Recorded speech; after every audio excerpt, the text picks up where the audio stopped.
Everyone. Episode की शुरुआत में हम देखते हैं कि जिया एम्प्रर को अपना प्लान बता रही होती है और एम्प्रर से हेल्प मांगती है और कहती है कि आप एस्ट्रोलॉजी हॉल को अवार्ड दें ताकि मुझे टाइम मिल सके एस्ट्रोलॉजी हॉल में आग लगाने का। तो एम्प्रर मान जाता है। अब हम रोंगियो को देखते हैं जो कि कुछ लिख रहा होता है, पर इन्फेंटा आती है और आके रोंगियो से कहती है कि मैं अपने ल्यूट को इम्प्रूव नहीं कर सकी तो तुम खुद ही लॉर्ड रोंग को कह देना कि मैं तुम्हारे साथ ल्यूट प्ले नहीं कर सकती।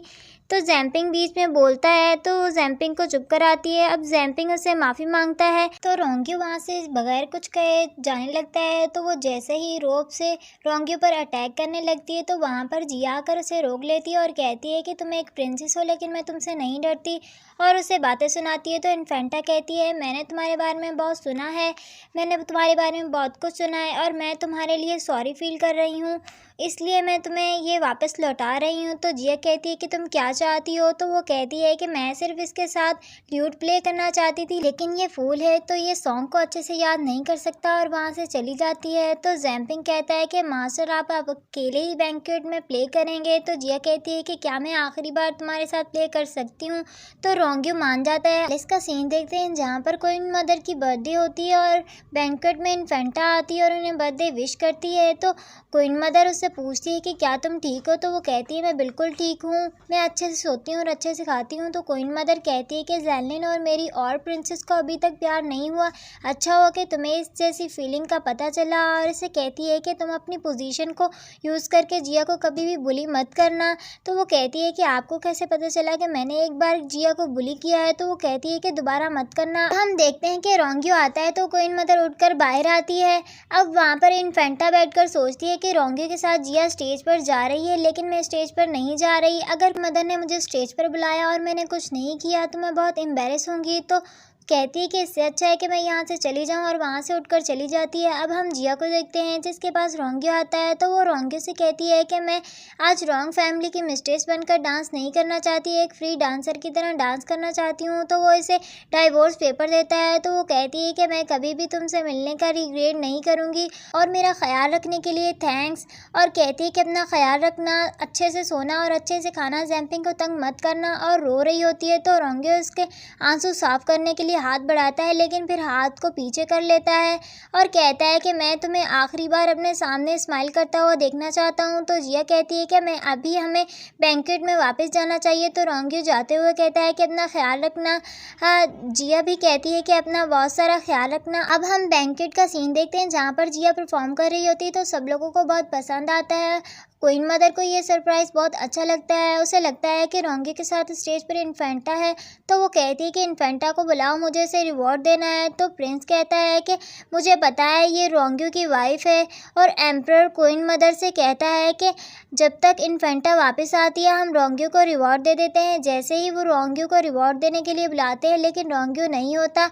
अब हम जिया को देखते हैं जो कि कैरेज में होती है और एस्ट्रोलॉजी हॉल में शुनान के लोगों ने आग लगा दी होती है और लोग वहाँ पर पानी गिरा रहे होते हैं। तो जिया भी भागकर जाती है और जाकर देखती है कि डार्क रूम के सामने जो गार्ड खड़े होते हैं उन्हें जिया कहती है कि जाकर आग बुझाओ और आग को कंट्रोल करो, और वो लोग वहाँ से चले जाते हैं। तो जिया वहाँ डार्क रूम में जाती है और जाकर स्टार को जला देती है। जैसे ही वो बाहर निकलने लगती है तो आग बहुत ज़्यादा बढ़ जाती है, तो वहीं पर वो फंस जाती है। हम देखते हैं वहाँ पर रोंगियो आता है तो रोंगियो देखता है कि एस्ट्रोलॉजी हॉल के मास्टर बहुत बुरी तरह रो रहा होता है और कह रहा होता है कि हमारा स्टार चार्ट जल चुका है। तो रोंगियो कहता है ये सिर्फ एक स्टार चार्ट था, आप खड़े हो जाएं, और कहता है आप फिक्र ना करें। अब वहाँ पर चैंगबी भागकर अंदर जाते हुए दिखाई देती है तो जैम्पिंग इसे रोकता है, लेकिन वो अंदर जाने की कोशिश कर रही होती है। तो रोंगियो देखता है कि जिया वहाँ पर नहीं होती, तो फिर रोंगियो भी अंदर जाता है। अंदर जाकर देखता है कि जिया बेहोश होती है क्योंकि हालत भी बहुत बुरी होती है। रोंगियो जिया को उठाता है। अब हम बाहर देखते हैं जहाँ पर रोंगफू आता है और रोंगफू की भी हालत बहुत बुरी होती है और वो कह रहा होता है कि स्टार चार्ट जल गया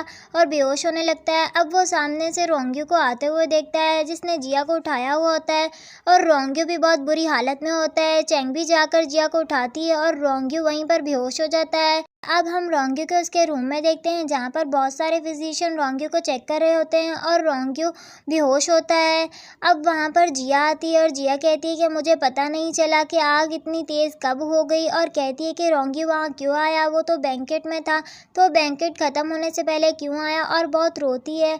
अब वो देखती है कि बहुत सारे फिजिशियन रोंग्यू के रूम में जा रहे होते हैं, तो जिया कहती कितना सारे लोग क्यों जा रहे हैं, और कहती है कि मेरा ख्वाब है, ये मेरा ख्वाब है, और नीचे बैठकर रोने लगती है। तो चैंग भी जिया को कहती है कि आप अपनी हेल्थ का ख्याल रखें। अब हम देखते हैं वो सारे फिजिशियन वहाँ से चले जाते हैं। अब वहाँ पर रोंगफू उन गार्ड को बुलाता है जो कि स्टार चार्ट के रूम की हिफाजत कर रहे होते हैं। तो वो गार्ड बताते हैं कि हमें नहीं पता था कि आग लग जाएगी, मिस्टेक ने हमारे साथ ट्रैप किया। तो अब हम देखते हैं कि वो लोग वहाँ से चले जाते हैं। तो रोंगफू कहता है कि इसे घर में कौन लेकर आया था, मैं ही लेकर आया था। जिया को देखते हैं जिससे कि गार्ड लेकर जा रहे होते हैं। तो जैम्पिंग कह रहा होता है कि इनकी हेल्थ बहुत ख़राब है, तो आप इसे ना लेकर जाएं, वो मर जाएंगी। लेकिन जिया कह रही होती है कि जैम्पिंग जाओ, रोंग्यू का ख्याल रखो, हो यहाँ से चले जाओ। और वो गार्ड जिया को ले जाते हैं। ये खबर एम्परर को मिलती है तो एम्परर बहुत ज़्यादा गुस्सा होता है। अब हम जिया को कैद खाने में देखते हैं जहाँ इसकी तबीयत बहुत ख़राब होती है। रोंगफू को देखते हैं जिसके पास जाजिंग आता है। तो रोंगफू कहता है कि मुझे पता है कि तुम यहाँ सिर्फ और सिर्फ इसे देखने के लिए नहीं आए। तो वो कहता है कि हाँ, मैं यहाँ पर इसलिए आया हूँ, एम्परर ने मुझे पूरी अथॉरिटी दी है गोल्ड और सिल्वर की। वहाँ जाने से पहले आपसे डिवाइन करवाना चाहता हूँ। तो वो कहता है कि स्टार चार्ट जल चुका है और रोंग्यू बहुत ज़्यादा इंजर्ड है, तो मैं ऐसी सिचुएशन में डिवाइन कैसे कर सकता हूँ, और इससे माफ़ी मांगता है। तो रोंगफू की तबीयत ख़राब हो रही होती है। तो जिंग कहता है कि आपकी हेल्थ कंडीशन ठीक नहीं है। तो रोंगफू कहता है मैं जिया को मारने से पहले मर नहीं सकता क्योंकि इसने एस्ट्रोलॉजी हॉल को जलाया है। तो